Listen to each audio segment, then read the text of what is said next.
Ahí está, ahora sí estamos grabando y ahora sí estamos transmitiendo. Les damos la bienvenida a esta charla del día 1 de octubre. Bienvenidos a quienes se suman a través de esta reunión de Zoom y también a quienes se suman en vivo a través del canal de YouTube o quienes ven posteriormente esta charla entonces. Hoy nos convoca la tercera de las charlas de nuestro programa, que es este trayecto de capacitación docente titulado Educación, Aprendizajes y Tecnologías en las aulas universitarias actuales. Este trayecto de capacitación está desarrollado por el Sistema Institucional de Educación a Distancia, el SIED, dependiente de la Secretaría Académica de nuestra universidad. Se encuentra este trayecto en el marco del Plan de Virtualización de la Enseñanza Superior, el llamado Plan BES 4, y está destinado a docentes de la Universidad Nacional de Mar del Plata. Su objetivo es construir espacios de formación continua que permitan reconocer y desarrollar propuestas que den cuenta de las realidades áulicas presentes atravesadas por las tecnologías de la información y de la comunicación. Este trayecto entonces está conformado en su totalidad por 4 encuentros sincrónicos a cargo de referentes nacionales, especialistas en comunicación, didáctica y tecnología, y va a finalizar con un trabajo final integrador para quienes acceden a las 4 charlas completas, de las cuales ya hemos compartido 2, y también es posible acceder de manera individual a través del canal de YouTube. Recordamos además que todos los encuentros, la grabación de todos los encuentros luego es alojada en el canal de YouTube del CIED, al que les recomendamos suscribirse entonces. Para quienes se encuentran entonces en la reunión de Zoom, como para aquellas personas que están siguiendo la transmisión en vivo por YouTube, les recordamos que pueden realizar todos los comentarios o preguntas que deseen a través del chat y una vez finalizada la conferencia, las vamos a compartir. A continuación, entonces, vamos a dar inicio al encuentro de hoy titulado Aprender, Pensar, Crear en la Universidad, apuntes para comprender la condición juvenil en clave comunicacional, que estará a cargo de Eva Daporta, a quien le agradecemos enormemente que se haya plegado a esta propuesta. Eva Daporta es licenciada en Comunicación Social, magíster en Sociosemiótica por la Universidad Nacional de Córdoba y doctora en Comunicación por la Universidad Nacional de La Plata. Es especialista en diseño y evaluación de programas educativos de inclusión tecnológica. Se dedica a la formación docente en inclusión crítica de mediaciones tecnológicas en procesos educativos. También se aboca a la alfabetización informacional y mediática en distintos sectores sociales y al análisis discursivo y metodologías cualitativas de análisis y diagnóstico. Eva estudia los procesos de mediatización y digitalización social y cultural desde una perspectiva de derecho a la educación y a la comunicación. Trabaja la relación entre jóvenes y apropiaciones tecnológicas en escenarios socioeducativos, el derecho a la educación y apropiaciones tecnológicas y los alfabetismos transmedia y subjetividades juveniles en contextos de desigualdad. Eva, entonces, te damos la palabra y vuelvo a reforzar nuestro agradecimiento por tu presencia el día de hoy. Bueno, muchas gracias Mayra. Bueno, muy agradecida de esta invitación al CIED de la Universidad Nacional de Mar del Plata, especialmente a Claudia Floris, colega, amiga, pero además una persona, un referente para mí, una referente muy importante. Así que me siento muy honrada de su invitación y también de participar en este ciclo con las colegas que me han precedido, con quien luego continúa. La verdad que, bueno, es un gusto este trabajo coral de algún modo, porque también yo les he estado escuchando. Así que, bueno, muy honrada. También a Rodrigo Joserme, que, bueno, hace que todo sea más cercano y más fácil. Así que, bueno, muy agradecida. Bueno, y también agradecida para todas las personas que están aquí de un modo u otro conectadas. Bueno, son las cosas buenas de las tecnologías, podernos juntar y encontrar, si no, no podríamos. Y bueno, aquí desde Córdoba, como se habrán dado cuenta por mi tonada, con una ciudad de una provincia incendiada. Pero bueno, la vamos pasando, agradecida de poder compartir parte de mi trabajo. Bien, parte de lo que voy a compartirles seguramente les resonará en sus experiencias docentes, porque bueno, trato justamente de recuperar, ¿no? Parte de lo que vamos transitando como docentes en las aulas universitarias y también, digamos, es parte del resultado de unos trabajos previos, colectivos, también siempre investigaciones colectivas, una hecha justamente con estudiantes de grado de cuarto año de Sociología y Ciencias Políticas sobre qué es ser estudiante universitario. Así que mucho de lo que les diga aquí tiene mucho trabajo colectivo por detrás, ¿sí? De 3 años de trabajo de cátedra con investigaciones sostenidas para trabajar esta idea de qué es ser estudiante universitario hoy.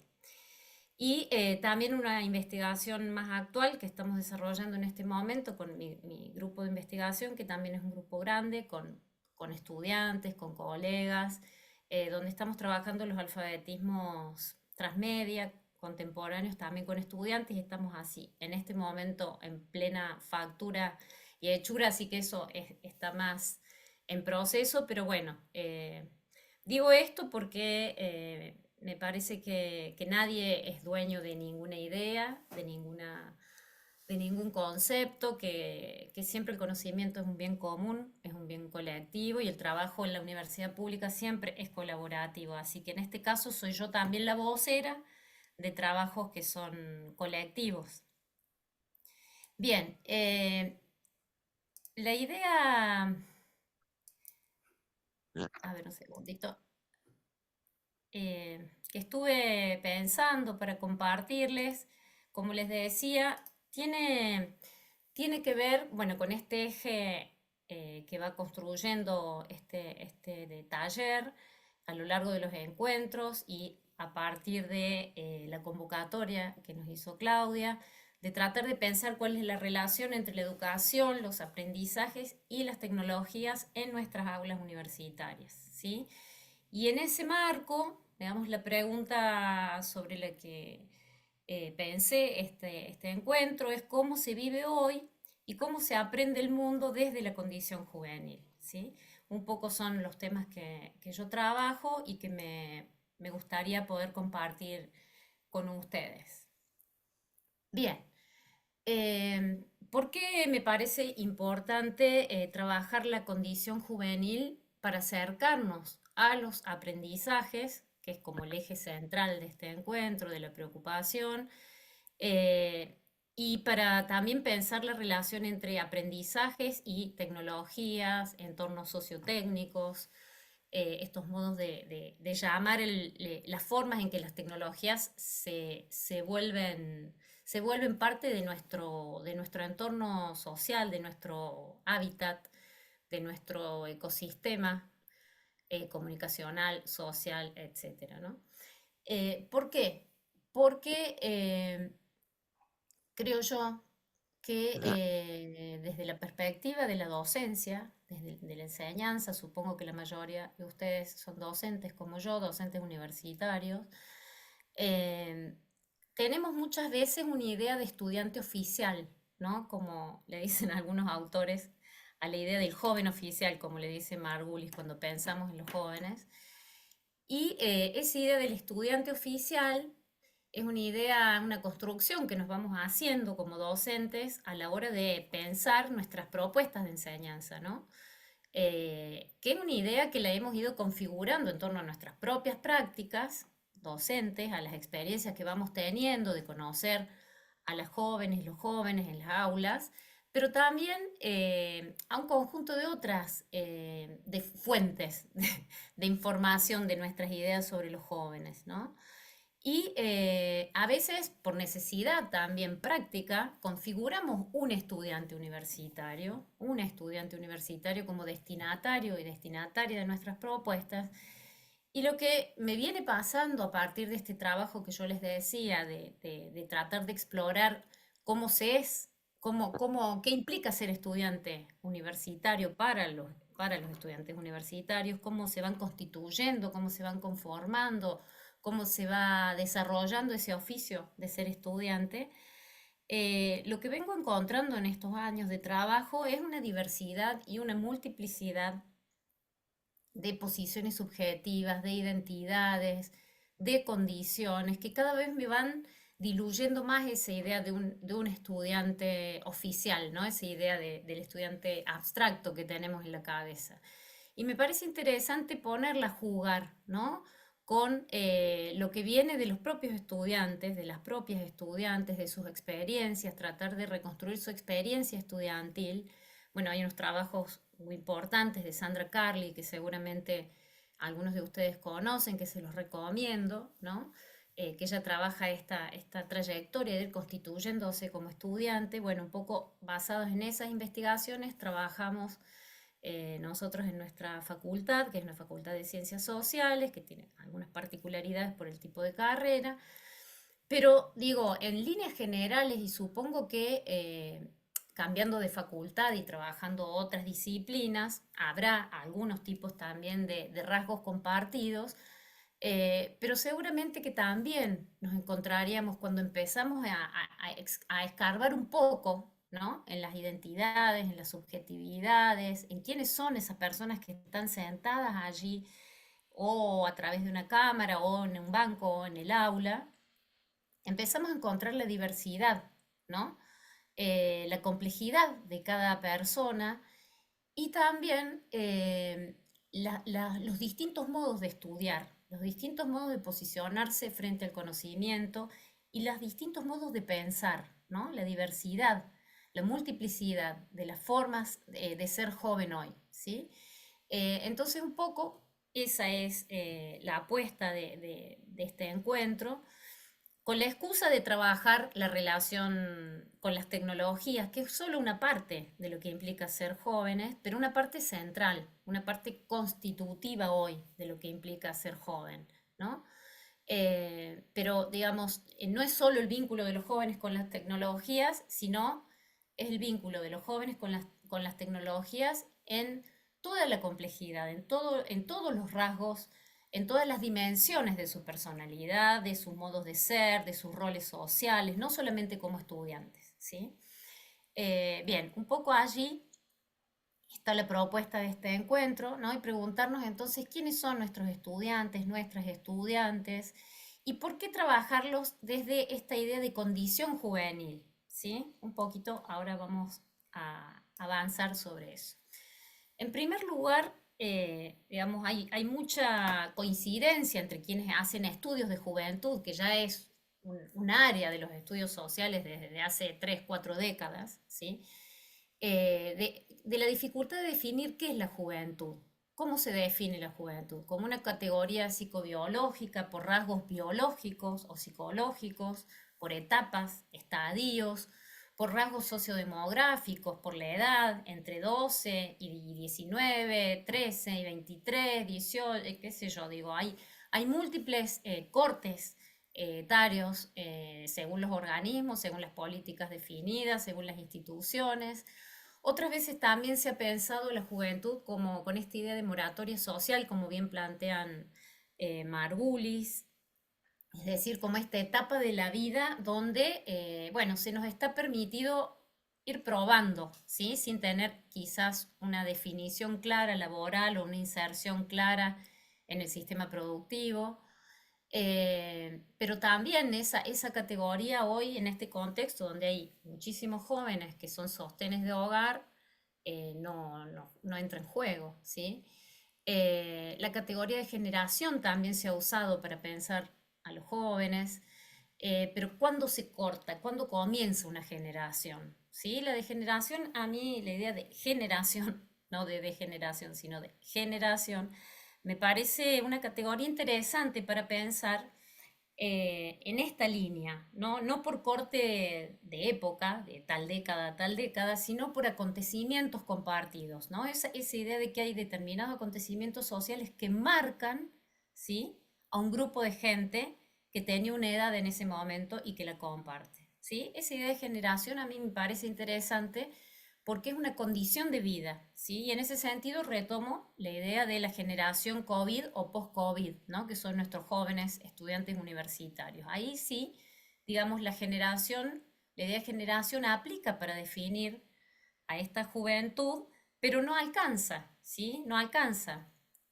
También se los ha pensado como agentes de cambio, ¿no? Como esa etapa de la vida donde, digamos, el objetivo central es transformar la realidad. Eso ha sido muy propio de las interpretaciones de las juventudes, sobre todo las juventudes políticas de los años 60, 70, pero luego Por los negro. desarrollos históricos propios nos han demostrado que no necesariamente ser joven implica querer cambiar la realidad. También como objeto de políticas públicas, ¿sí? Es decir, las políticas públicas tienen que definir qué entienden por juventud, pero muchas veces también esas definiciones, o sea, limitan lo que implica la juventud, porque hay grupos que exceden a esas delimitaciones objeto de las políticas públicas. Entonces, la idea de juventud, así dicha, es nada más que una palabra, como dice Bourdieu, o es una categoría vacía si no se la piensa en un contexto situado, en contexto situado, ¿sí? ¿Qué es ser joven hoy en distintos contextos, ¿sí? Es decir, el contexto define quién transita esa condición juvenil. A su vez también de manera relacional, se es joven en relación a quienes no son jóvenes, entonces siempre es necesario pensar a los jóvenes en relación a los otros grupos sociales.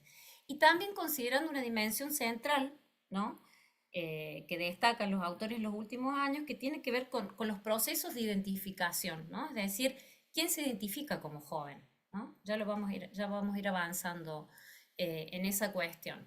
Entonces, a partir de esas críticas, digamos, a la noción de juventud, que muchas veces generan estereotipos, miradas muy cerradas, los jóvenes son de este modo, las jóvenes son de este otro, es que se propone esta idea de condición juvenil como este conjunto de contextos, ¿sí? O condiciones o situaciones, ¿no? Que van a condicionar, van a limitar, pero también van a posibilitar la experiencia situada de jóvenes, ¿no? Específicamente de grupos determinados y que van a determinar la forma en que se van a insertar en las dinámicas sociales, ¿no? En las dinámicas sociales, económicas, culturales, etcétera. Es decir, aquí nos interesa preguntarnos por cuáles son las condiciones juveniles por las cuales nuestros estudiantes, ¿sí? Se insertan, ¿no? En los procesos educativos en nuestras universidades. Bien, y como les decía, uno de los rasgos centrales y conclusiones a las que se llega en distintas investigaciones sobre jóvenes, ¿sí? Es que hay una multiplicidad de formas de ser joven, que no hay un modo estereotipado, sí hay rasgos compartidos que es importante reconocer, justamente definidos por los contextos, por las experiencias, por las condiciones que van a limitar o posibilitar qué se hace siendo joven, ¿no? En determinadas instituciones. Y a su vez también la juventud se cruza con otras intersecciones, con el género, ¿sí? No se es de la misma forma joven siendo mujer de determinada edad que siendo varón de determinada edad, o asumiendo otra identidad sexogenérica. No se es de la misma forma joven viviendo en una zona o en otra zona de la ciudad. No se es de no se habita la juventud teniendo determinados ingresos económicos, perteneciendo a determinados grupos socioculturales, etcétera. Es decir, la juventud se intersecciona con distintos ejes, ¿no? Bien, entonces podremos ir diciendo que en particular, digamos, los jóvenes, la juventud, la condición juvenil es particularmente dilemática, ¿sí? Siempre es una condición en tensión, ¿no? Los jóvenes, las jóvenes se tienen que ir definiendo, es una etapa de definición, ¿no? De asumir posiciones, de ir moviéndose de posiciones sociales, culturales, identitarias, y que siempre los expone a dilemas, ¿no? Hay una autora, una antropóloga que se llama Margaret Mead, quizás la conozcan, que hizo varios estudios sobre las juventudes en distintas comunidades, distintas sociedades, llegando a la conclusión, como les decía recién, que no hay un solo modo de transitar la juventud, que hay culturas donde el salto de la infancia a la juventud o de la adolescencia a la juventud es un salto pronunciado, otras donde no hay un salto pronunciado, otras donde se vive con particularidades, ritos de determinadas maneras y en otros donde no. Es decir, es diverso y es cultural. Es decir, cómo vivimos la juventud es una definición cultural, ¿no? Y ella decía que encuentra tres modos, básicamente, como yo les decía, hay que pensar la juventud siempre de manera relacional, ¿no? En relación a los adultos, a los niños, ¿no? Y a los viejos. Y ella planteaba que en esta relación entre jóvenes y adultos encontraba tres modos culturales distintos en distintas culturas, ¿sí? Contemporáneas y no contemporáneas.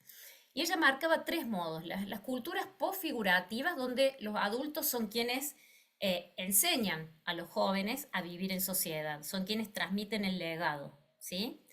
Las culturas más configurativas, donde son los pares los que van definiendo cómo se define la sociedad, y las culturas prefigurativas, donde los jóvenes son quienes enseñan a los adultos cómo transitar la vida en la sociedad o cómo ir configurando la vida en la sociedad.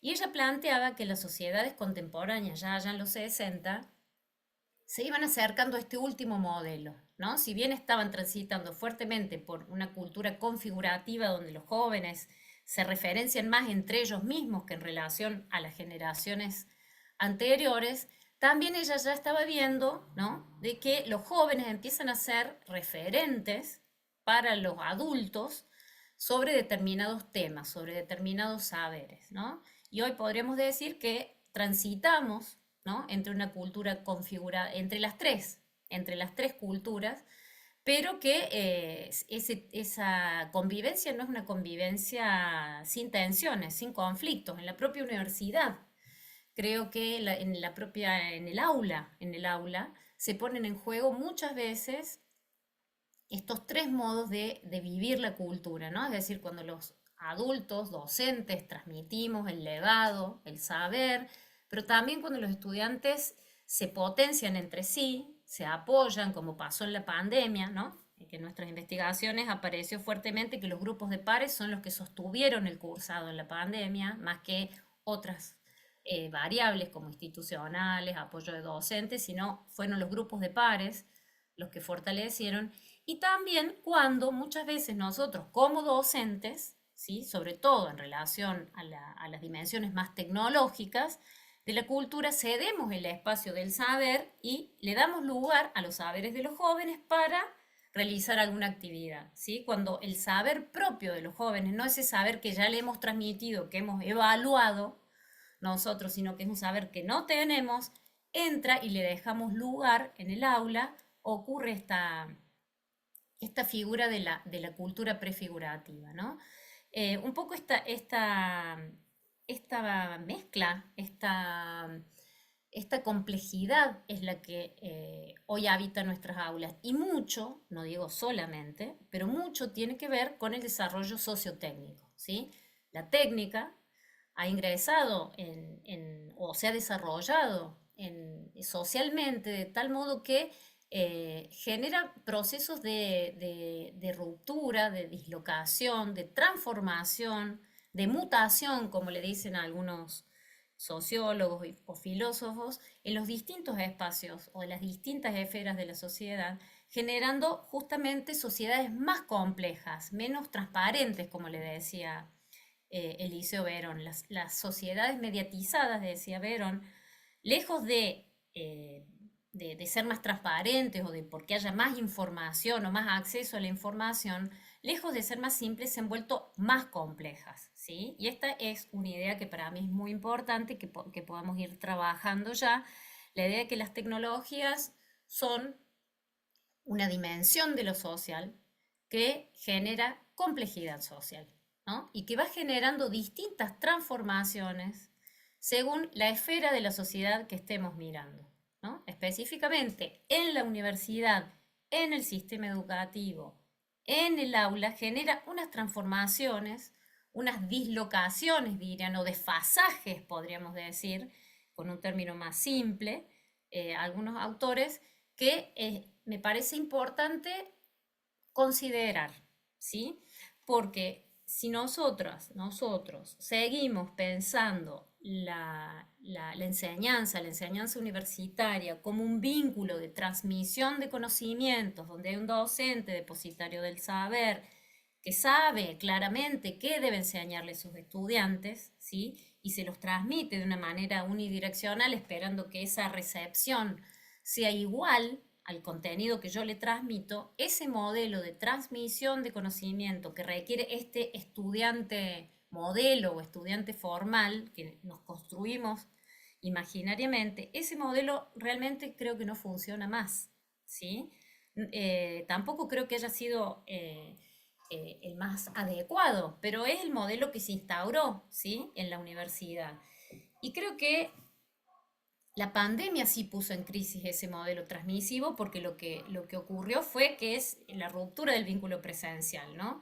Y las tecnologías nos permitieron reconstruir ese vínculo, ¿sí? Lo interesante es que la reconstrucción de ese vínculo pedagógico no repita ese modelo transmisivo, porque podemos seguir enseñando de modo transmisivo, pero claramente lo que está allí atrás, no atrás, frente a nosotros, en el aula, son nuestros estudiantes, claramente ya no son un estudiante modelo. Hay una diversidad y una complejidad en esos sujetos, ¿sí? Que más allá que nosotros le prestemos o no le prestemos relevancia, se convierten en una condición para que podamos enseñar y se convierten pueden convertirse en una barrera, ¿sí? En una que aumente la brecha y que no se generen procesos de enseñanza y de aprendizaje que sean significativos, ¿sí? Entonces, un poco la idea es, eh, más allá de la posibilidad certera que tengamos de conocer, no estoy planteando eso, que debemos conocer a cada uno de nuestros estudiantes en su propia complejidad y subjetividad, porque eso sería imposible cuando tenemos cursos masivos, pero sí que contemplemos la pluralidad, ¿sí? Como una condición desde la cual nos escuchan, ¿no? Desde la cual se acercan a nuestras propuestas de enseñanza, que muchas veces están configuradas para un solo tipo de persona. Me acuerdo siempre que un estudiante me decía que con la pandemia él se había dado cuenta de que él era oral. Me dice, yo soy oral. Y le digo, ¿qué quiere decir eso que sos oral? Y que aprendo mucho más fácil escuchando que leyendo, ¿sí? Entonces, o que viendo. Yo necesito cerrar los ojos y escuchar y comprendo mucho más, ¿sí? Porque él escuchaba las clases grabadas y ahí se había dado cuenta que le era mucho más fácil comprender los conceptos sobre todo, porque yo le decía qué cosas y eran los conceptos más abstractos. Entonces él se llevaba el grabador a clase, algo que por ahí no está permitido muchas veces o que por lo menos se debería consultar a los docentes, y grababa las clases porque él decía que además viajaba muchas horas para ir a la facultad y que iba escuchando varias veces la clase oral y que entonces para él era mucho más fácil estudiar y que había descubierto eso en la pandemia, ¿no? Es decir, a eso me refiero cuando hablo de las condiciones desde las cuales nos escuchan, desde las cuales se vinculan con el conocimiento. Bien, en líneas generales les decía, voy a ir quizás un poquito más rápido, eh, hay algunos dilemas, digamos, que los atraviesa a los jóvenes en general, ¿no? Como condición juvenil contemporánea. Una es la tensión entre lo hetero, es decir, definido por otro, y lo autodefinido, ¿no? Es decir, la juventud es quizás una de las franjas sociales más definida por otros, más definida por adultos, más definida por políticas públicas, más definida por los medios, por los distintos géneros, más definida por la publicidad, más teorizada, ¿sí?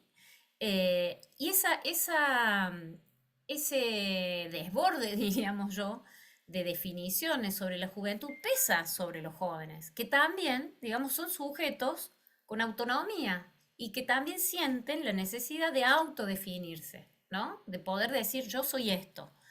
Entonces siempre están, digamos, en esa tensión entre lo definido por otros, porque son los nuevos que llegan al mundo, como decía Hannah Arendt, que ya lo vamos a ver, ¿no? Y ya está definido su lugar, los recibimos como estudiantes. En primer año en la universidad los recibimos como estudiantes.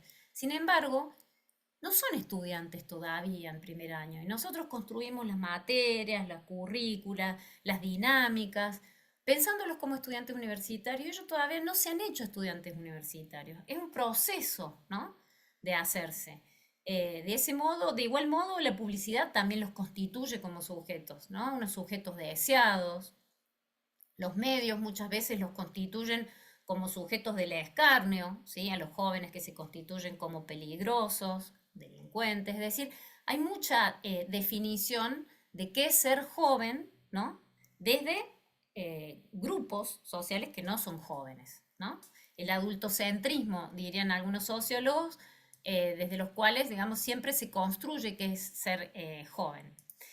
Entonces, lo que les decía recién, también es un grupo que está expuesto a interpelaciones intensas, de alta intensidad. La política los interpela porque son el grupo siempre que tiene que decidirse, los indecisos, porque son los nuevos, los recién llegados, ¿no? Los que todavía quizás no tienen claras las ideas, entonces es el grupo que hay que captar la atención, entonces son foco de muchas interpelaciones, la publicidad, ¿no? También, como decíamos recién, la religión, es decir, son el sector social quizás con más alto nivel de interpelación.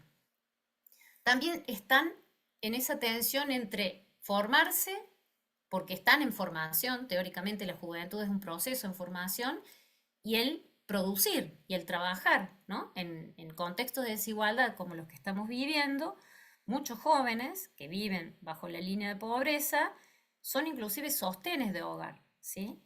Entonces, esa tensión, aunque estén trabajando, ¿sí?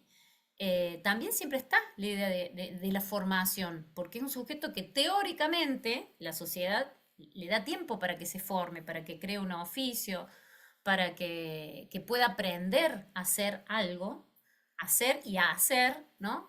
Y si tiene que trabajar tempranamente, ¿no? Está siempre en esa tensión. O quien estudia también, ¿no? Lo vivimos claramente todo el tiempo nuestros estudiantes, los que no estudian también siempre están en la tensión de poder trabajar, generar sus ingresos.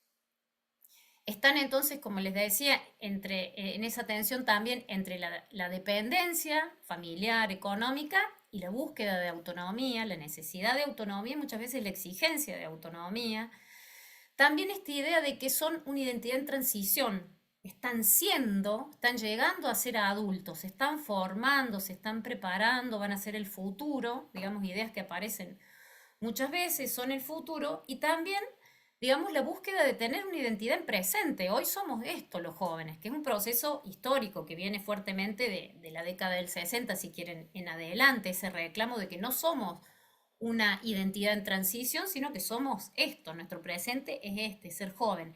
Esa idea de transición y de presente también siempre está ahí tensionándoles, ¿no?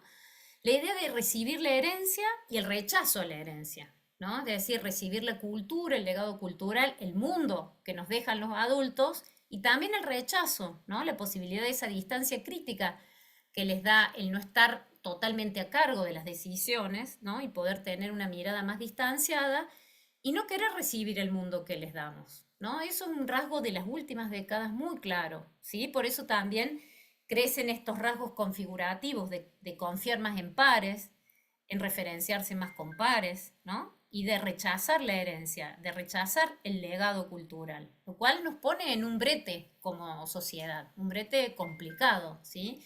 Es decir, hay una brecha generacional bien marcada que, digamos, es un problema social, político, porque implica la continuidad social, ¿no? Pero que también ha sido explotado por el mercado y por la publicidad, es decir, la juvenilización de la sociedad, ¿no? Es decir, como ese lugar ideal al que llegar y al que todos queremos acceder, aunque ya el tren se nos haya pasado, ¿no? Entonces, en esa tensión también transitan nuestros jóvenes. Entonces, en ese marco de preguntarnos cómo es la condición juvenil hoy, la pregunta es cómo aprenden, ¿no? Cómo se relacionan con el conocimiento, cómo conocen el mundo desde la condición juvenil, un poco es lo que vamos a tratar de trabajar en lo que queda. Antes de eso, me gustaría rápidamente traer esta idea que a mí me gusta mucho cuando pienso cualquier proceso educativo, que está trabajada por Hannah Arendt, que es una filósofa alemana, ¿sí? Que escribió sobre todo en los años 60 cuestiones vinculadas a la educación, que se las recomiendo, son muy interesantes. La crisis de la educación es uno de los textos, son dos textos que están en internet, los pueden leer. Y ella reflexiona sobre la educación, sobre todo en Estados Unidos en ese momento, pero dice algunas cosas que para mí son relevantes para pensar cualquier proceso educativo, ¿no? Y ella plantea cuál es el sentido de la educación, ¿no? En una sociedad. Educación escolarizada, pero también no escolarizada. Es recibir, dice, a los recién llegados, ¿no? A mí ese término me gusta mucho. ¿Por qué? Ya les voy a decir por qué. Es recibir a los recién llegados, es mostrarle el mundo y cómo cuidarlo. Es decirle, este es el mundo, cuídenlo, ¿no? Es difícil pensar esto cuando el mundo está en el estado de descuido en el que estamos, ¿no? Darles ese mundo, pero bueno, creo que en las universidades trabajamos porque el mundo sea un mundo cuidado y nuestro rol como educadores es abrirle las puertas al mundo, ¿no? Pero dice ella, siempre hay una tensión en cualquier vínculo educativo, porque como docentes o profesores, maestros, les abrimos la puerta al mundo del conocimiento, a las disciplinas, a los contenidos, a las prácticas que les enseñamos, dice Hannah Arendt, pero ese mundo que está ahí, que les estamos enseñando, que es el mundo del espacio público, de lo común, del ejercicio de la ciudadanía, ese mundo siempre está en cambio, ¿no? El mundo que les estamos enseñando, dice ella, ya es un mundo que se está muriendo, ¿sí? Y por suerte tiene a estos recién llegados que lo van a renovar, ¿no? Que lo van a renovar. El tema es cómo es ese paso y cómo es esa tensión, cómo negociamos esa tensión entre el mundo que conocemos, que construimos los adultos, ¿sí? Y que es el que les estamos brindando, y el mundo que tiene que renovarse, ¿sí? Para darles lugar a estos nuevos que llegan, ¿no? ¿Cuál es esa relación entre los que están y los que llegan? Muchas veces, siempre, en general, es de una tensión, ¿no? Entre lo instituido del mundo y el mundo por venir, el mundo como es y la renovación del mundo, ¿no? Ella entonces dice, la educación siempre es un espacio crítico, ¿sí? Y en crisis, ¿no? Porque la novedad siempre va a desestabilizar lo dado, el conocimiento ya construido. A mí esa idea me gusta, me sirve para pensar la condición actual juvenil y cómo pensar la educación universitaria en estos contextos tecnologizados, ¿no?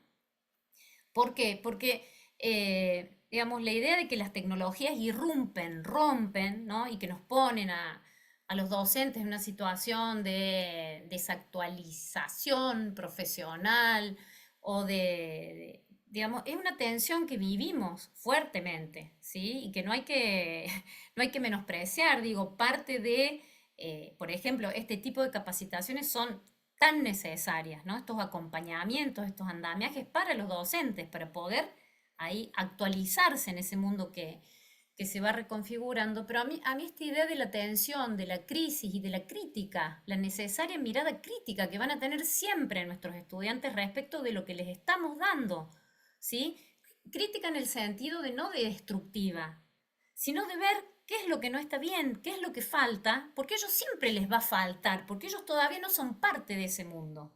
Siempre les va a faltar algo en eso que les estamos dando. Entonces, quizás no es fácil pensarlo, pero me parece que si nos animamos a pensar, digamos, el vínculo pedagógico como eso que está siempre en crisis, no como algo negativo, ¿no? Sino como una dinámica, es más cercano a lo que efectivamente nos pasa en las aulas, ¿no?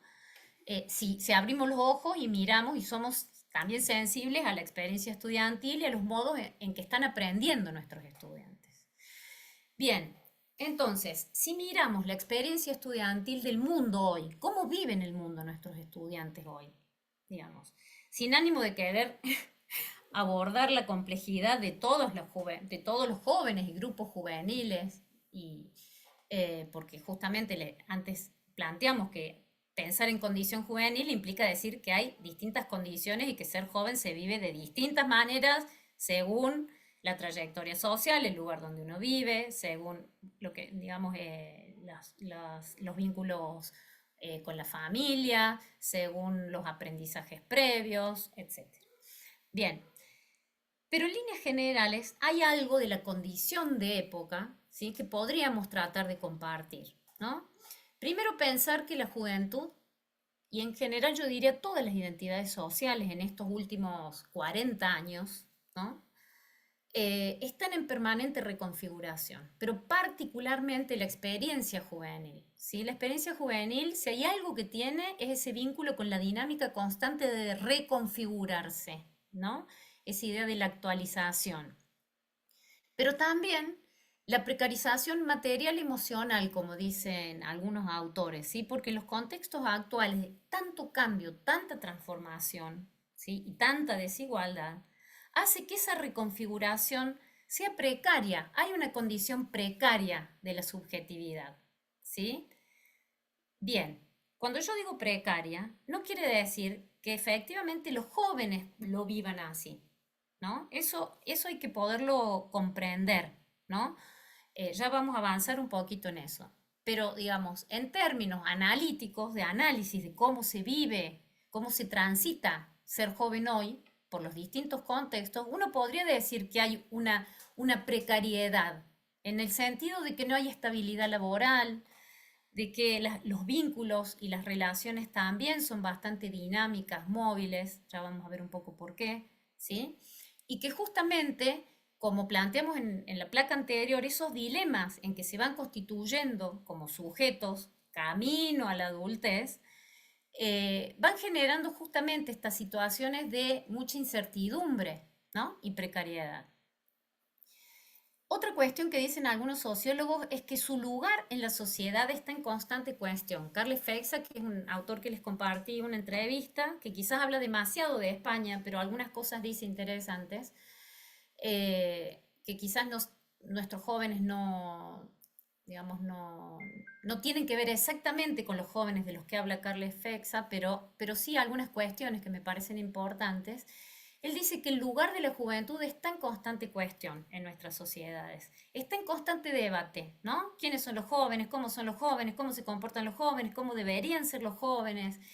¿Cómo deben actuar los jóvenes? ¿Qué darle a los jóvenes? ¿Qué le falta a los jóvenes? ¿Qué no tienen los jóvenes? ¿Sí? Es un lugar no solamente muy interpelado, ¿no? Se debe ser joven así, sino también un lugar de mucho debate. Eso también genera una inestabilidad, ¿no? O una precariedad. A su vez también lo que plantean algunos autores es esta idea de que están frente a desafíos y retos vitales hoy. Por ejemplo, el tema del ambiente, ¿no? El tema de la supervivencia, ¿no? El tema de las condiciones materiales, el tema del acceso a la cultura y el tema justamente del cambio climático, ¿no? Los pone hoy frente a desafíos ambientales sobre los que todavía no tienen capacidad directa de intervenir, ¿sí? Eso también, digamos, es una condición de época y es compleja, ¿sí? Porque genera algún tipo de respuesta de los jóvenes, en algunos casos, ¿no?, de resistencias, de lucha, y en otros casos de angustia, ¿no? Hay que ver cómo se resuelve, si colectivamente o individualmente, pero digamos, el futuro y el presente es un desafío, o sea, tienen que habitar un mundo que no construyeron, ¿no? Que es un mundo que está complejo. Bueno, entonces hablamos de precariedad existencial y este mundo contemporáneo donde se están transformando profundamente, digamos, las formas de la producción y las formas del trabajo, también los interpela de una manera particular, porque nosotros como adultos no tenemos modos de enseñarle a trabajar en estas nuevas condiciones, ¿sí? Porque hemos crecido y hemos construido nuestros saberes en otras etapas del capitalismo contemporáneo, ¿no? Entonces, frente a este nuevo mundo que los espera, económico, tenemos pocas herramientas para darles. Y eso también genera, digamos, situaciones de retos y desafíos para ellos, ¿no? A su vez también me parece que es una generación COVID y post-COVID, como me dijo una estudiante, no se olvide, profe, que nosotros somos los chicos COVID, ¿no? Eh, y a mí me pareció muy significativo eso, cuando yo les decía, pero júntense, tienen que resolver un trabajo. Y le digo, bueno, júntense después de clase. Y me dice, no, profe, imposible. Nosotros lo hacemos todo por Meet. No se olvide que somos los chicos COVID. Nunca nos juntamos presencial. Digo, esa situación, digamos, la pandemia, creo que todavía ha dejado unos rastros y particularmente en las generaciones jóvenes que se estaban formando, unos rastros subjetivos, sociales, colectivos que tenemos que poder pensar y particularmente en el marco de la universidad, porque ahí se aprendió a estudiar de otra manera, ¿sí? De una manera bastante precaria y emergente, no prevista, recurriendo a prácticas que no tenían mucho que ver con el estudio, como el uso del WhatsApp, que lo usábamos para vincularnos con la familia o con los amigos, que tuvimos que aplicarlos a estas, digamos, a continuar el vínculo pedagógico. Y allí hubo un cambio fuerte, profundo, y estos estudiantes, que como yo les decía, son los recién llegados, llegaron a la universidad en ese contexto. Ellos no tienen la experiencia del estudiante previo a la pandemia, que tenemos nosotros en ese estudiante formal, en esa idea de estudiante. Ellos son esto, estudiaron siempre de este modo, ¿sí? En la virtualidad, con mediaciones técnicas, con un acceso a Internet mucho mayor que el de un año atrás seguramente, y con el acceso a saberes y conocimientos, ¿sí? Que nosotros muchas veces no consideramos, que es lo que voy a tratar ya sobre el final de la charla. Uy, ya me estoy extendiendo un montón. Bien, entonces, digo, me parece que esta generación es una generación COVID y post-COVID, donde además durante la época del COVID fueron, acuérdense, fuertemente estigmatizados. En un momento se planteó que los jóvenes eran los culpables de los contagios, ¿no? No sé si se acuerdan, hubo campañas, etcétera. Pero, por ejemplo, no se valoró que fueron, como dicen algunos sociólogos, los mediadores tecnológicos en los hogares, que permitieron un montón de prácticas médicas, de acceso a plataformas del Estado, de acceso a políticas públicas, porque eran los que tenían el acceso tecnológico, que hicieron de mediadores de sus padres, de sus hermanos más chicos, de sus abuelos, ¿no? Ese fue un rol central de los jóvenes en la pandemia que no fue reconocido. Bien, y también algo para como ir cerrando esta cuestión de la experiencia juvenil en estos contextos es que tienen un vínculo activo con el mundo sociotécnico, vamos a seguir llamándolo de ese modo como lo han venido trabajando en los otros encuentros, ¿sí? Para no hablar solo de tecnologías, porque ya es la cultura técnica, es toda la cultura que se construye en torno a estos dispositivos y vínculos, ¿no? Que se construyen en torno a estos dispositivos, tienen un vínculo muy cercano, muy estrecho, muy activo, pero es desigual. Y esto me parece que es muy importante. Lo quiero destacar, lo quiero remarcar, ¿no? Muchas veces la idea del nativo digital que todavía sigue dando vuelta es engañosa, porque si bien es cierto, han nacido, y en este caso han nacido como estudiantes universitarios en un mundo digitalizado, en una universidad que se tuvo que digitalizar a la fuerza, ¿sí? Pero lo han hecho de modo desigual, porque venían de trayectorias muy distintas, de aprendizajes del uso de las tecnologías muy distintos, ¿no?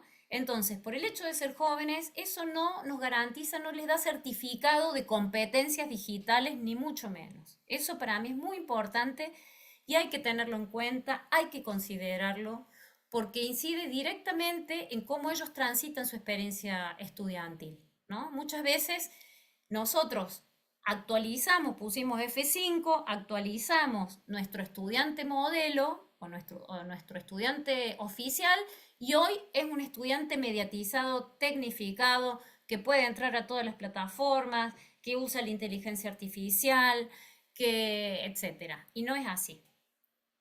Claramente no es así y eso es muy importante saberlo. ¿Bien? Bien, me parece que vamos a ir terminando, voy a ir cerrando ya aquí. Eh, entonces, digamos, sobre qué quiero destacar esta charla? Sobre esta cuestión, que estas últimas décadas está ocurriendo un proceso que no solamente les afecta a los jóvenes, nos afecta a los adultos, les afecta a los ancianos de una manera dramática, ¿sí? Les afecta a los niños, niñas, a las infancias, que es, digamos, la mutación de la experiencia, del ser personas, del estar, del habitar, ¿no? ¿Por qué? Porque nuestros espacios de vida están atravesados por entornos virtuales, ¿sí? Los entornos virtuales ya han penetrado todas las instancias de nuestra vida cotidiana, nuestra vida institucional, nuestra vida cívica, nuestra vida estudiantil, ¿no? Y esa mutación, esa transformación no es ordenada ni es prolija, ni es fácil de comprender, porque justamente se van imbricando, ¿no? Las prácticas digitales sobre las prácticas no digitalizadas, ¿no? Y se va generando estas fronteras difusas, ¿no? Que hacen que nuestra experiencia, el modo en que vivimos el mundo, sea compleja, ¿sí?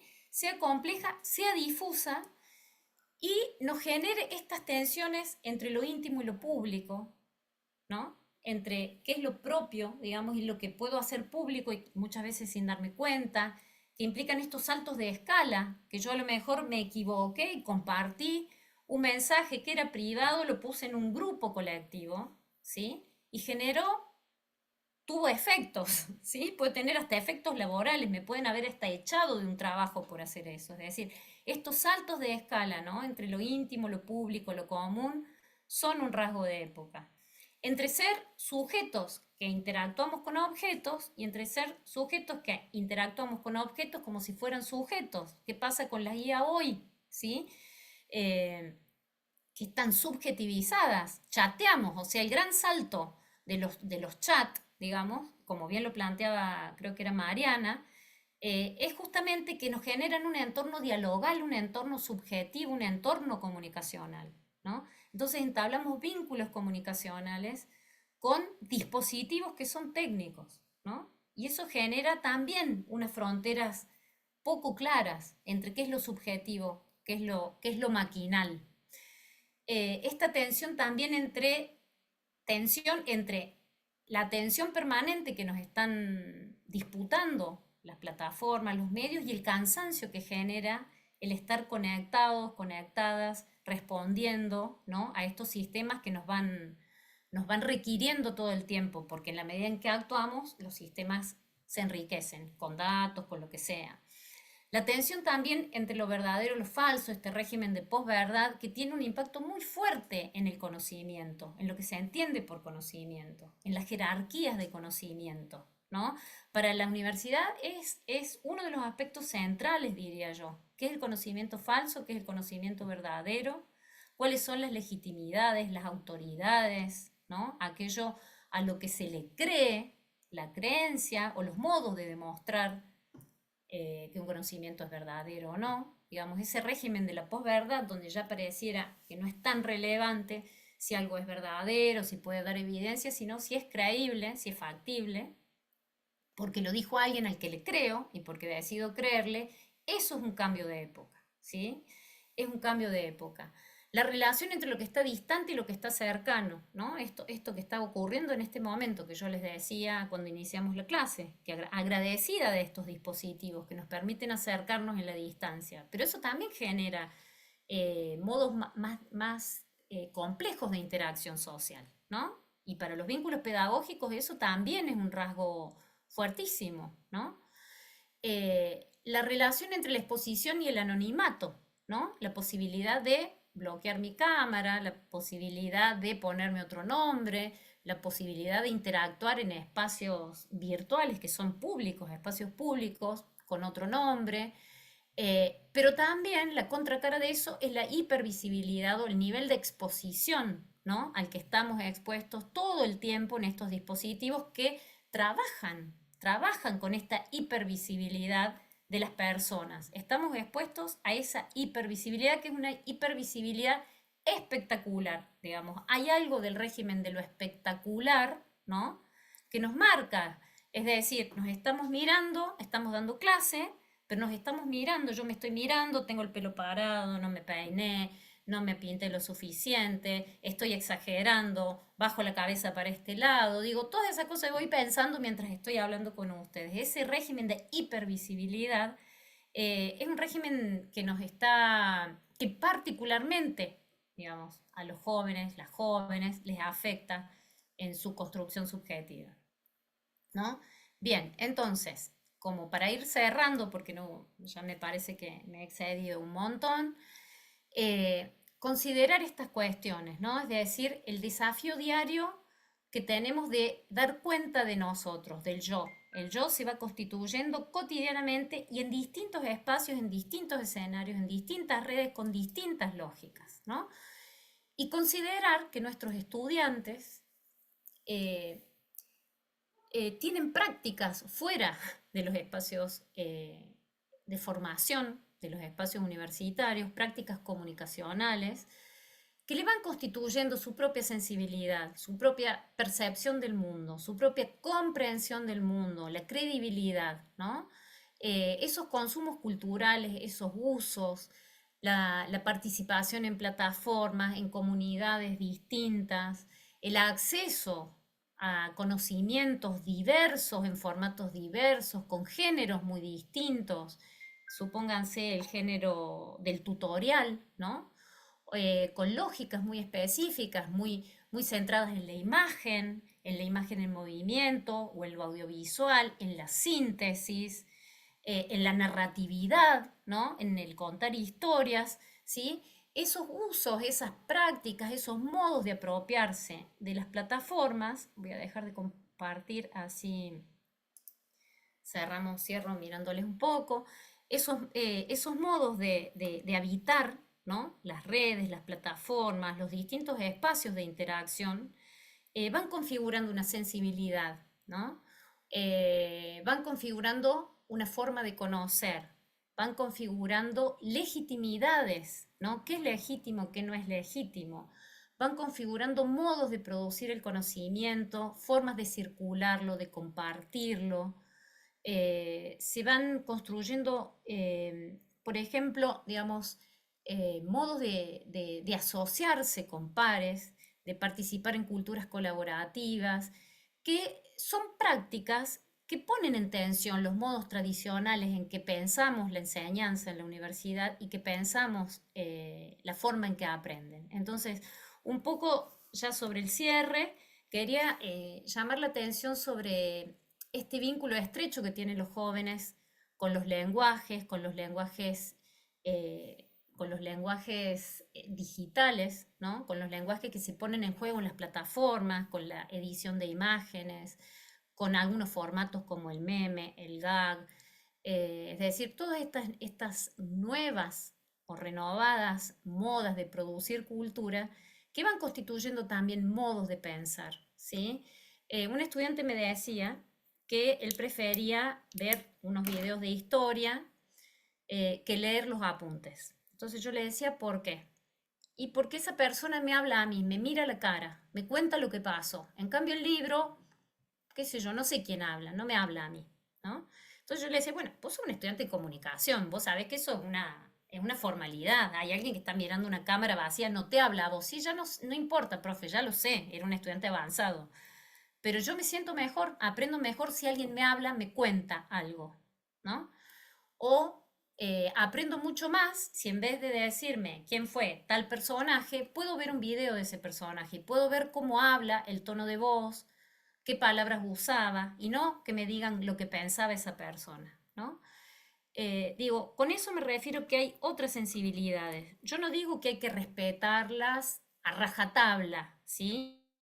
Que hay que adecuarse a los modos en que nuestros estudiantes aprenden de los medios, de las redes, de esa discursividad. Lo que digo es que hay que reconocer que ese es el umbral desde el cual se vinculan con nuestras propuestas de enseñanza y que es importante también enseñarles a ser estudiantes universitarios, que eso se aprende y que parte de esos aprendizajes somos nosotros, ¿no? Como ese andamio que les abrimos las puertas al conocimiento, al pensamiento y también a la creación y a la creatividad. Y eso también me parece importante empezar a asociar los aprendizajes con la capacidad de pensar y también de crear o de recrear el mundo como dice Hannah Arendt. Bueno, dejo aquí. Bueno, muchas gracias, Eva, gracias por tu claridad, por abrir un panorama que transitamos todos los docentes cotidianamente, pero que a veces no tenemos herramientas para sistematizar y mucho menos para afrontar muchas veces, ¿no? Promediando la charla, aquí en el chat, Lucas Pan te hacía una pregunta que él quería que proporciones algún ejemplo de cultura prefigurativa. Bien, ¿querés que juntemos eh, varias Como preguntas? quieras, ¿querés empezar por esa y seguimos por las otras o como prefieras vos? Como quieran. Dale, si querés, acá le podés responder a Lucas y seguimos por las otras inquietudes. Bien. Las culturas prefigurativas son digamos, las culturas contemporáneas, digamos. Cuando nosotros le decimos a nuestros hijos, che, a ver, decime cómo puedo hacer para sacar el iconito este de aquí, o cómo puedo hacer para sacar la inteligencia artificial de WhatsApp que me molesta. Eso, digamos, cuando los adultos le damos a los jóvenes o a las generaciones más jóvenes un lugar de saber, les reconocemos un saber que nosotros no tenemos, ¿no? Que hay un reconocimiento de ese saber y que aprendemos además de ellos, ¿sí? Por eso les decía que en la universidad hoy conviven todas las formas culturales, ¿sí? Y esa es la tensión. Y está bueno reconocerlas y darle espacio, porque si sabemos que nuestros estudiantes saben hacer muchas cosas que nosotros no sabemos, sobre todo en el acceso a las tecnologías, en el uso de las tecnologías, pero respecto de eso sí nosotros podemos decir cosas también, ¿no es cierto? Yo creo que la charla de Mariana sobre el uso de los chats, de la inteligencia artificial, fue bien clara en ese sentido, es decir, tenemos mucho para decir sobre cómo la inteligencia artificial hoy en el modelo de chat genera conocimiento, cuáles son las fuentes, qué se consulta, cuáles digamos, los criterios de legitimidad científica de lo que se dice, cuáles son las formas de construir ese conocimiento, quién habla en nombre de quién, qué se selecciona. Bueno, ese tipo de cuestiones como docentes podemos, claramente tenemos. Por eso yo les decía, nuestros estudiantes llegan con un montón de saberes, ¿sí? Pero hay que darles lugar, pero primero, no hay que darlos por supuestos, ¿sí? Porque por ser jóvenes no van a tener saberes digitales o competencias porque sí. Muchas veces tenemos que enseñarles competencias específicas, como cómo usar un aula virtual, que a lo mejor les parece inaccesible, porque es un entorno muy distinto de las redes que utilizan, y eso también es alfabetizar digitalmente, porque, qué sé yo, para acceder a políticas públicas, para ejercer la ciudadanía, van a entrar en plataformas que a veces no son muy amigables, pero a lo mejor para pedir, no sé, un subsidio de boleto de colectivo, van a tener que entrar en esos dispositivos. Entonces también acompañarlos en esa alfabetización digital, ¿no? Bien, vinculado con esto, Elena Génova preguntaba por qué es importante reconocer los consumos de los recién llegados, dando cuenta de ello en las aulas y tratando de evitar una apropiación forzada de estos consumos. Bien, la última parte de la pregunta no la entendí, pero digo, me parece muy importante conocer el horizonte cultural desde el cual nuestros estudiantes, o sociocultural si quieren, o simbólico si quieren, o perceptivo si quieren, desde el cual nuestros estudiantes se acercan a la universidad, se vinculan con los materiales que les damos, escuchan nuestras clases, participan de la clase, ¿no? Desde qué niveles perceptivos. Para mí es muy importante eso. ¿Qué saben? ¿O cómo se acercaron al tema que estamos por dar? Muchas veces a través de materiales que para nosotros no son de calidad. Entonces poder reconocer eso y decirles de qué modo, o a lo mejor sí, digamos, ¿no? A lo mejor tienen una síntesis muy puntual, bueno, podemos partir de eso y profundizar, darles mayor contenido, pero poder registrar ese horizonte cultural desde el cual vienen nuestros estudiantes a nuestras clases, ¿no? Bien, sí, a eso apuntaba quizás la segunda parte de la pregunta, que era un poco cómo tratar de evitar una apropiación forzada de estos consumos, ¿no? Que a veces el docente quizás por estar a la altura de, trata Ah, de poner bien. en juego algunos recursos y se nota mucho que está muy forzada la Sí. cuestión. Bueno, eso pasa porque escolarizamos productos culturales que no tienen lógica escolar, digamos, ¿sí? Que no están hechos para analizar, para parar, para ver como, qué sé yo, ¿qué? Estamos viendo una película, estamos viendo una película. Y la verdad que es molesto que me la corten a la mitad y me digan, a ver, ¿qué vieron? Pero bueno, yo estoy a favor de ese tipo de prácticas. A veces no, a veces sí, pero creo que hay que animarse a jugar con eso, incorporar los consumos de nuestros estudiantes, nosotros hacer el esfuerzo de ver qué consumen, incorporar, qué sé yo, una canción o un video Taylor Swift para algo, no sé si me sirve o no, forzarlo o no, porque si tengo que enseñar algún contenido que no tiene nada que ver, no tiene sentido. Si tiene sentido, creo que yo puedo hacer el esfuerzo de tratar de comprender qué les pasa con eso y ellos tienen que hacer el esfuerzo de convertir eso en un material de estudio, porque estamos en un proceso de aprendizaje. O sea, el estudio requiere esfuerzo, ¿no? Esfuerzos.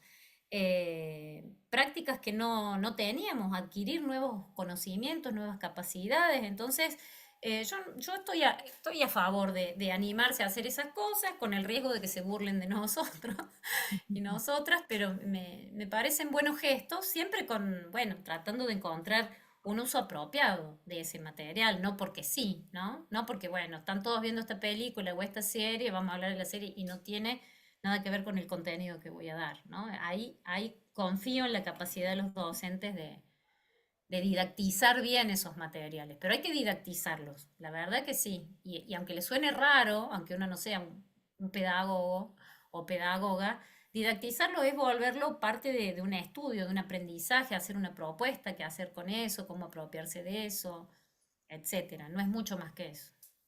Claro. Sí, vinculado con esta cuestión, Raúl Reta formula lo siguiente, dice, la condición juvenil está asociada al exigir mucho en poco tiempo, liviano y sin complejidad. Los jóvenes quieren todo ya y con poco esfuerzo. Esto lo logran con las tecnologías que tienen a mano.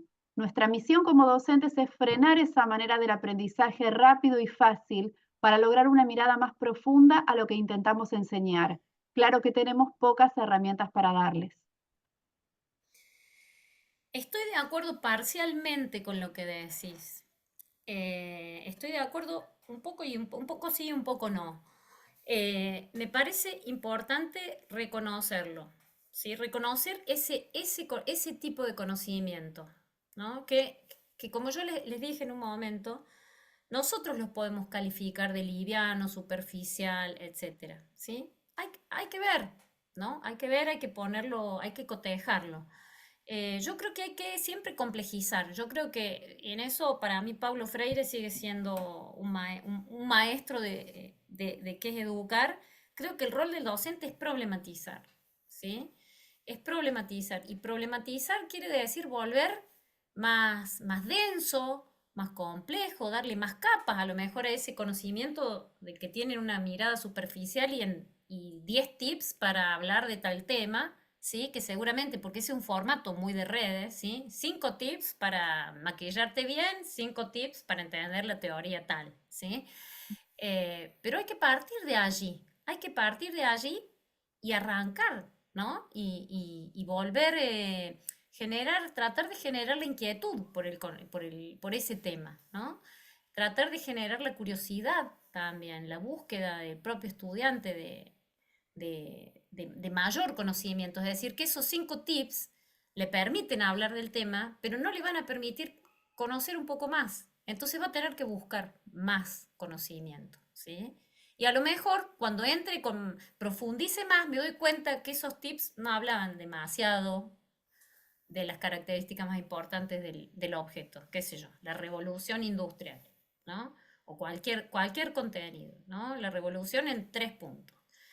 Bueno, a lo mejor después profundizo más y veo que no, que en realidad el punto 1 no era tan así. Digo, para mí ese más es el rol docente, ¿no? Hacer que eso que saben no les alcance para comprender eso que les estamos mostrando. A ver, miren, existe esto otro.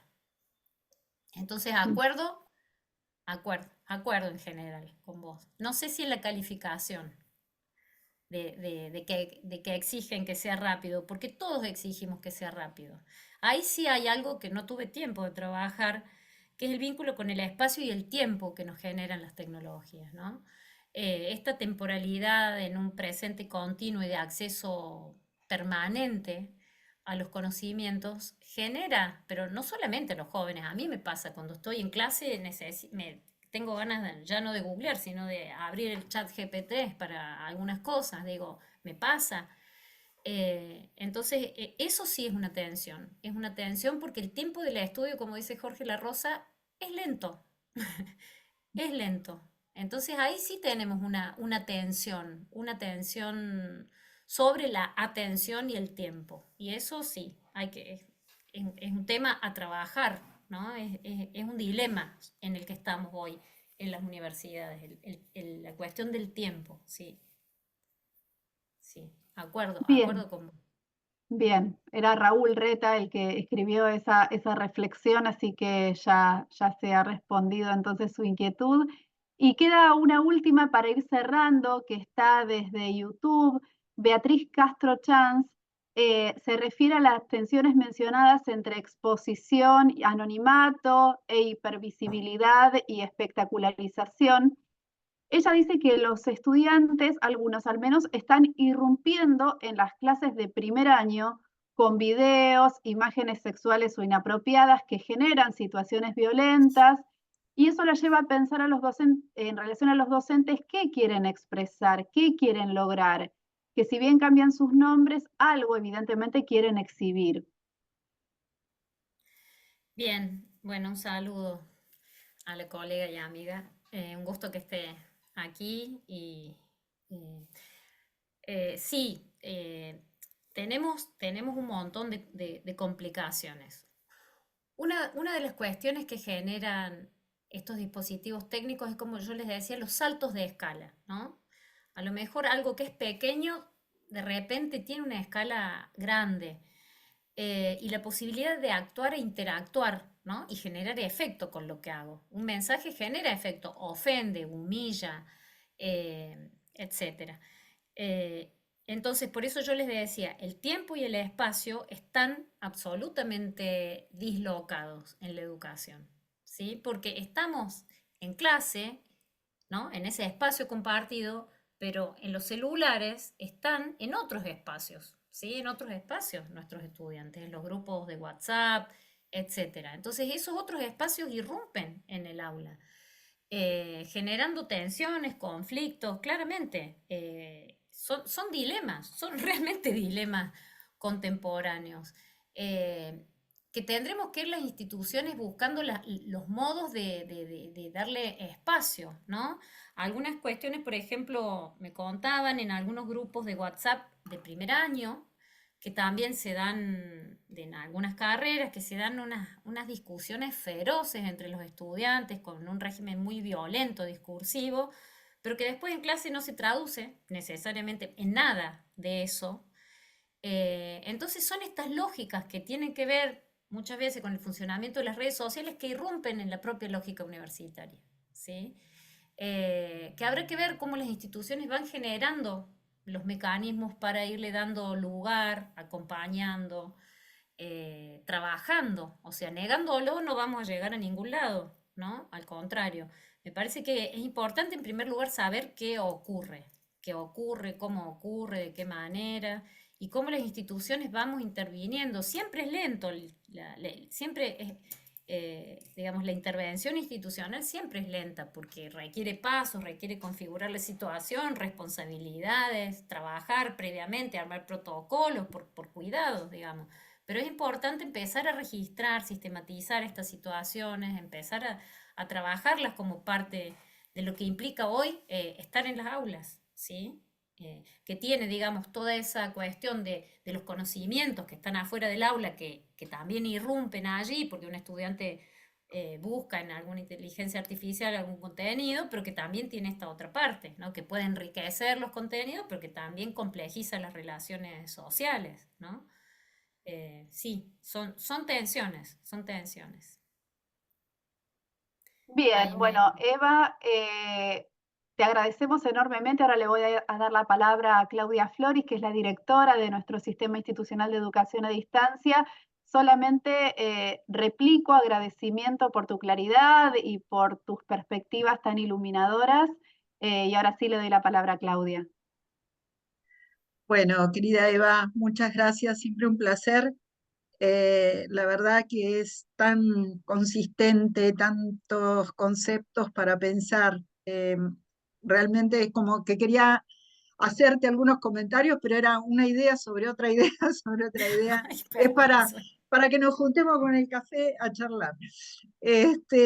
Pero realmente hay muchas complejidades que tienen cosas muy difíciles de sobrellevar, que nos presentan demasiadas dificultades y otras que realmente nos sirven para pensarlo positivamente, ¿no? En nuestra tarea. Eh, yo pensaba en algunas cosas que venimos trabajando, como por ejemplo el diseño universal para el aprendizaje, que es algo que en realidad es muy utilizado por ahí en otras latitudes, y que precisamente lo que recupera es esto, ¿no? El reconocimiento de cómo a las personas les sirve el aprendizaje, cómo aprenden, sin hablar de estilos de aprendizaje como alguna teoría lo planteaba, sino esto que vos mencionabas, ¿no? De prefiero lo auditivo, prefiero el texto, y que esto no quiere decir que nosotros tengamos que ir exclusivamente por eso, sino estar No. presentando materiales alternativos todo el tiempo. Sí, Eso en por ese un lado. sentido, yo digo Sí, sí, animarse a incorporar otros materiales, otros registros, otros lenguajes, ¿no? También comprender que el conocimiento se va construyendo de otras maneras, darle lugar a esas construcciones de conocimiento y si es necesario criticarlas, decir que no es correcto, digo, pero darles lugar porque aprenden desde allí, ¿eh? Si no se exacto. hace ese aprendizaje paralelo, ¿no? Entre lo que, el cómo sí aprendo en la universidad y después los contenidos que consumo aparte, los youtubers o lo que sea que me dicen más rápido, más simple, lo que a lo mejor requiere. Entonces, me parece que, digamos, algunas claves para mí siempre son el diálogo, ¿no? Como principio, el diálogo de materiales, el diálogo entre docentes, el diálogo entre docentes y estudiantes, el diálogo de saberes, ¿no? Y lo común, poner en común. O sea, cuando yo digo es complejo es porque todavía no tenemos tan claro qué es, de qué están hechas esas capas. Bueno, empecemos a poner en común. Pasa esto, ocurren estos ataques, se opera de esta manera, se agrede esta otra, qué se puede hacer, qué herramientas tenemos, pongamos en común. Digo, me parece que lo común y el diálogo son siempre claves y la problematización, estoy volviendo siempre a Paulo Freire, son claves para pensar la educación aún en estos contextos tecnologizados, ¿no? Sí, yo creo que con las charlas anteriores también volvíamos a potenciar el concepto de criticidad, la formación de la criticidad unida a esto, ¿no? Al diálogo, a la problematización, al comprendernos, al respeto por la diferencia. Eh, Muchas cosas que venimos trabajando desde que yo recuerdo allá en los años 80 que veníamos preocupados por la televisión y el cine, Claro, y ahora se renuevan estas preocupaciones. sí. Yo no dije algo que para mí es importante, perdón, que también tenemos que considerar que en esta condición juvenil de ser estudiante hay mucha diversidad porque los consumos culturales se han vuelto muy segmentados. Digamos, ya Exacto. no hay audiencias masivas televisivas, no vemos todos los mismos programas y más o menos nos formateaban la cabeza de la misma manera. Hay Exacto. consumos muy específicos y eso genera imaginarios distintos, referencias distintas, modos de conocimiento distintos. Esa diversidad de cabezas son las que tenemos frente a nosotros, desde esos diversos horizontes. Entonces se vuelve difícil, porque no hay un fondo común, un piso común tan fuerte, porque uno dice, bueno, el año pasado vieron esto, en esta materia, algo que hacemos los docentes siempre en realidad, vamos viendo qué vieron, pero eso que vieron estuvo súper atravesado por un montón de otros consumos culturales, ¿sí? Que los puso en crisis, que dijo que no era científico, que no sé qué, que un experto en no sé qué pone en duda lo que a lo mejor una disciplina dice, y a ese experto le creo más que al especialista en el tema, experto entre comillas, digo, o un famoso. Digamos, cuando yo digo otras legitimidades entran en juego, eso pasa. Entonces, por eso se vuelve más complejo enseñar, porque el fondo común de conocimiento, eso que dicen algunos sociólogos, Simmel, por ejemplo, él habla de ese fondo común de conocimiento que tiene una sociedad. Bueno, ese fondo común no es ya más un fondo común. Son muchísimos fondos comunes segmentados en burbujas Exacto. por los consumos, porque ya los algoritmos nos van generando los propios consumos y nos van reforzando nuestros gustos, lo que vamos marcando. Entonces, los imaginarios, los modos de percibir el mundo son muy diversos, ¿no? Ya no hay una generación que piense igual. Hay algunos fenómenos transclase, si quieren, algunos fenómenos globalizados mundiales, pero también se apropian desde condiciones muy propias. Supónganse el fenómeno de Taylor Swift, por ejemplo, que es muy interesante para estudiar ese fenómeno. Sí, Que algunos sí. dirán es una estupidez. No, no es una estupidez porque hay algo ahí muy fuerte No. que se juega en la identificación juvenil. Pero también las apropiaciones son desde cada lugar, desde cada contexto, desde cada cultura. No es que todos los jóvenes, todas las Swifties son iguales, piensan igual. No, de ninguna manera. Los estudios están mostrando eso, que hay distinto vínculo con esos consumos, ¿no? Y distintos modos de significar ese icono, si quieren, por dar un ejemplo, ¿no? Un ejemplo. Sí, Entonces, totalmente. se ha vuelto más opaca nuestra cultura, más diversa, muy plural, eh, y también la contracara, muy plataformizada, ¿no? También, es como la Exacto. contracara, ¿sí? Que bueno, que ya las compañeras, las colegas hablaron un poco de eso, ya sería como para dar una hora más, pero también hay que tener en cuenta que la cultura hoy se nos ofrece plataformizada y eso no es un tema menor para los docentes, porque también las plataformas nos van indicando modos de interactuar, de acción, de pensar, nos van formateando, ¿no? La forma es esa Exactamente. respuesta rápida, escriba en 30 caracteres, responda. Eso se van volviendo modos de ser, de pensar y se van llevando a los espacios, porque somos una sola persona, es un solo yo lleno de miles de prácticas. Y a la universidad no llegamos sacándonos esas prácticas en la puerta, de ninguna Ujú, manera. ujú. Entonces, digamos, la cuestión es eso, ¿no? Ver cómo dialogan, o por lo menos tener esa conciencia que nos están mirando, a lo mejor con un auricular puesto acá, escuchando música y con este oído escuchándonos a nosotros, porque es parte del ser joven, ese entorno musical que me acompaña a mí, mi esfera musical. ¿Sí? Es parte de cómo salgo a la calle y me siento protegida con mi lista de música, como dicen muchos jóvenes. ¿Sí? Y no quiere decir que no nos estén escuchando. Necesitan esa esfera musical para sentirse bien, ¿no? ¿Qué sé yo? Digo, lo traigo como una escena para pensar nada más. No como que está bien ni que está mal, no estoy hablando de eso. Muchísimas, pero muchísimas gracias, Eva. Un placer, un placer. Bueno, Podemos seguir mucho tiempo, pero bueno, todo el mundo ya está cansado a esta hora. y claro, Muchísimas perdón. gracias a Yo todos podría estar, me engancho con estos temas. y porque nos apasiona este tema. Y así que, bueno, la verdad es que impresionante y muy, muy bueno todos tus conceptos compartidos. Un Bueno, abrazo enorme. bueno, agradecida, agradecida. Ojalá vuelen Nos las vemos ideas. pronto. Nos vemos. Chao, Chao, Gracias, chao. Eva, y chao. gracias a Muchas todos Saludos. los gracias a todos. presentes. Chao, Hasta chao. pronto. Gracias. Muchas gracias por la atención.